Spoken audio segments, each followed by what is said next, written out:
দেখুন চাইনিজে মেয়েটা কিভাবে মাছ থেকে একদম চামড়া সহ তুলে ফেললো। প্রথমে দেখুন অ্যাকুয়ারিয়াম থেকে মাছ নিয়ে নিচ্ছে। এখন মাছটাকে দেখুন কিভাবে হামার দিয়ে মেরে ফেলছে, মেরে অজ্ঞান করে তারপর এটাকে দেখুন কিভাবে কাটে। আগে ওজন করে নিল, এরপর এটাকে কাটবে।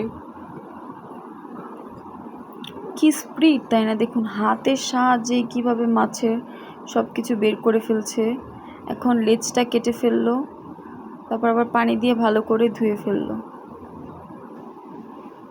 এরা কত সাহস আর কত টেকনিকে যে কাজ করে, দেখেই অবাক হই।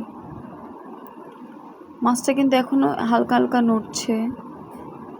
মাছটাকে একদম চামড়া টামড়া আলাদা করে একদম একটা শুধু আস্ত গোস্তটা রেখেছে, কাটা সব ফেলে দিয়েছে। এটাই চাইনিজদের